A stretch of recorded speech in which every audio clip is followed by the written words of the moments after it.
bright and early morning on the natural farm. Everything is weedy and excellent, lush, blooming.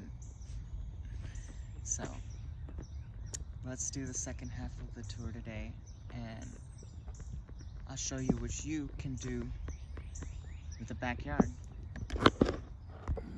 I'm gonna start first with this bird's eye view. This is the area under cultivation. That's what I'm calling the farm. And down on the hedge, the first thing I did was plant elderberries. You can see some of the elder flowers. They're smelling beautiful. And I do dormant season cutting. So through a foot of snow, you can stick an elder branch, stick it deep, especially if you can find muddy spots. You can do this as well in the fall or early spring. And this is 2 years later. They're bearing flowers, they will bear fruit. So the whole area has been bordered intentionally and unintentionally with that wild thicket with these elderberries. This is a riparian species. It has a relationship to the watershed.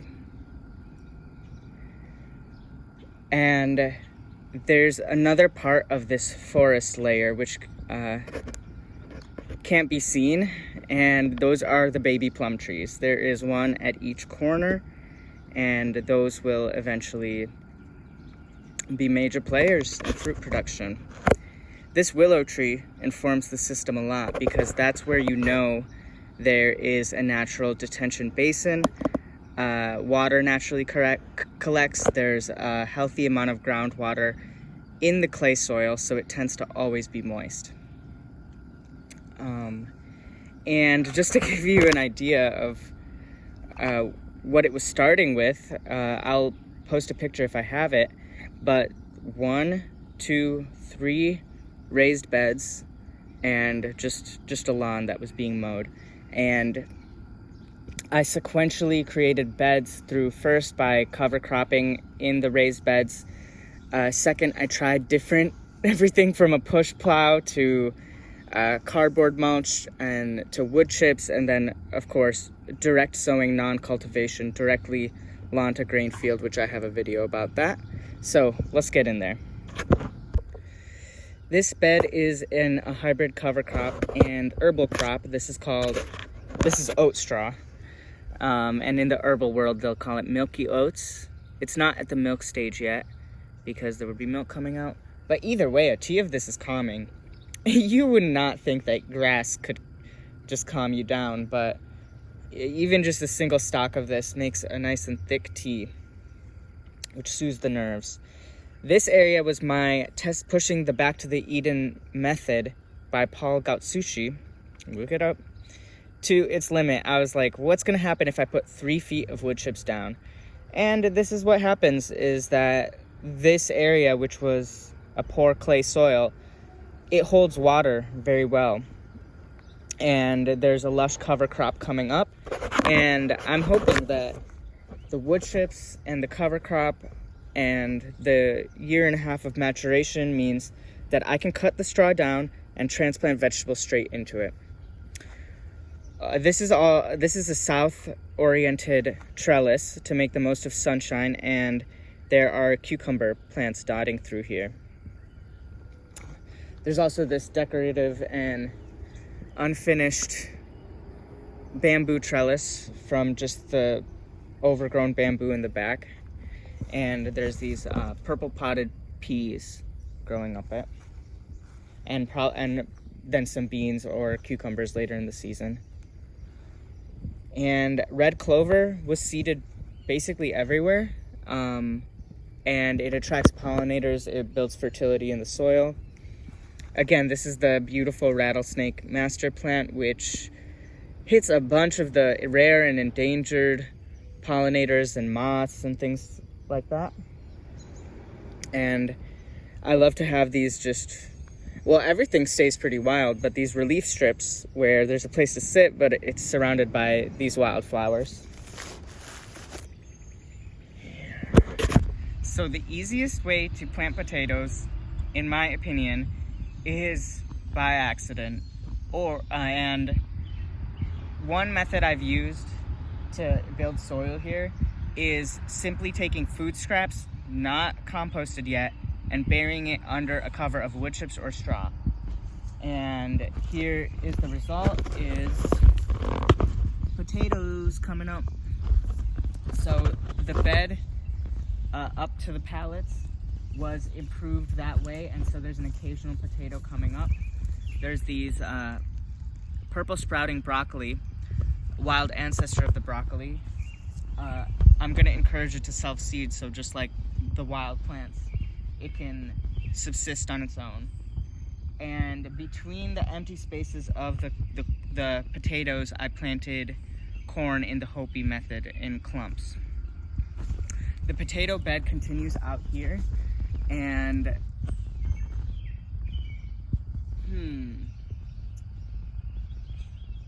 so this was lawn combined with some garden beds here and there. There had been some cowpeas, and what I did was I created an even covering of wood chips, and I peeled apart the wood chips and I put in potatoes, seed potatoes of different varieties. There's also dahlias and again, corn in the empty spaces, just like with the other potato bed. So how does a natural farmer deal with the raised beds? So at first I didn't like raised beds, but now that I'm more conscious of my back, I'm realizing their value. And on my next property, I will absolutely have waist-high raised beds. But the situation I found here when I moved here was not this. It was even rows of hot peppers, and we had an amazing harvest thanks to the old owner. But after that, I realized the soil was so drained, and I just threw out seeds. I threw clover seeds, kale seeds, carrot seeds, turnip seeds, which I'm gonna collect soon, fava beans, oats, and etc. And I let the system mature on its own. There's vetch, there's chives. And that's creating a lot of fertility. So when you cut back clover, it releases the nitrogen from its roots. And in general, all these crops are producing a lot of biomass just in the way of Fukuoka. Return it all to the soil. This is a mulberry tree. It could give berries next year, and all the mulberry trees are staying. Well, if I have it my way, they're staying. And if nature's allowed to continue, they will provide an abundant amount of berries. And yeah, this is how I manage raised beds. It's well adapted to what I'm doing, which is I'm a seed farmer. I'm farming seeds, and this is the perfect bed to explain that. We've got arugula, kale, beets, carrots, riverbank rye, an important native species. There's fava beans hiding in there, and all this can be cut back at the crucial point, probably on some full moon or something, when all the seeds are ripe, and I'm gonna put sunflowers in. This bed is pretty poor draining soil.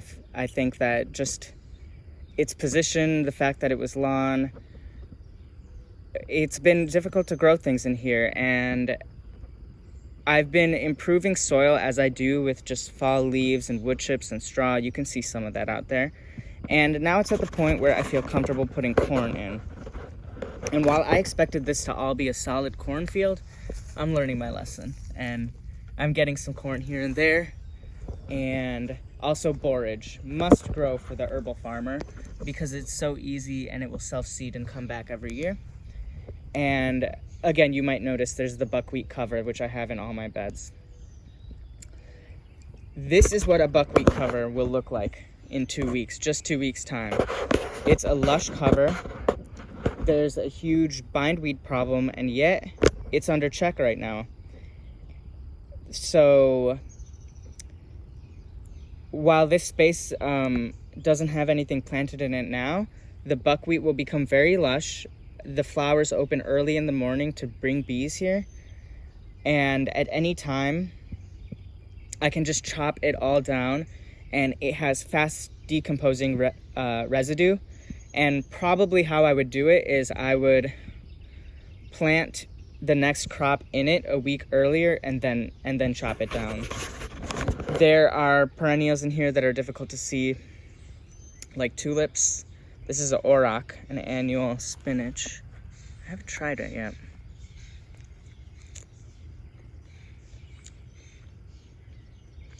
That's spinachy, all right. I like the color though. Oops, eat your vegetables. So it's mostly just a buckwheat cover at this point.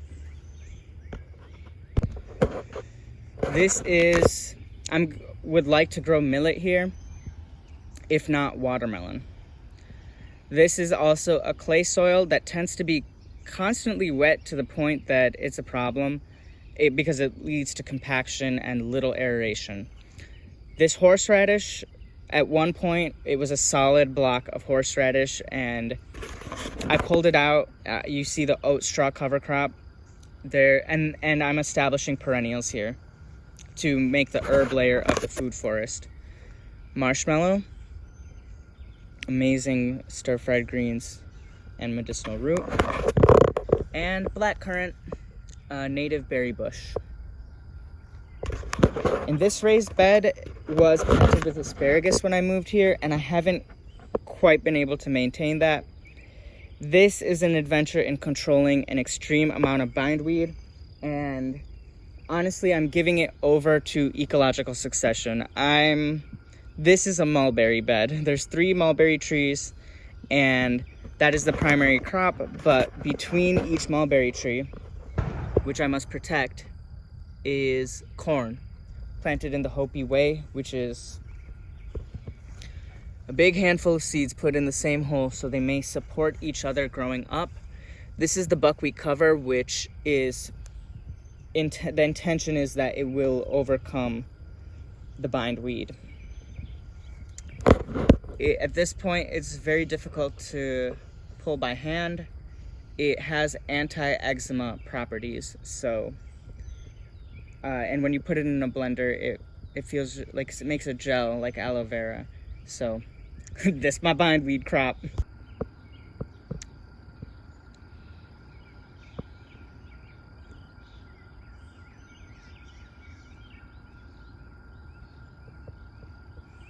Back here is the backbone of everything. This is a riparian zone, and I call this a piece of the Chesapeake Bay proper, because when I come out here at 4:30 in the morning, it smells like salt spray coming off the sea. Also, in the true meaning of an estuary, where the river meets the tide, I have an amazing birds diversity, more than what I've seen around Baltimore City, coming to this corner. And it was simple to establish.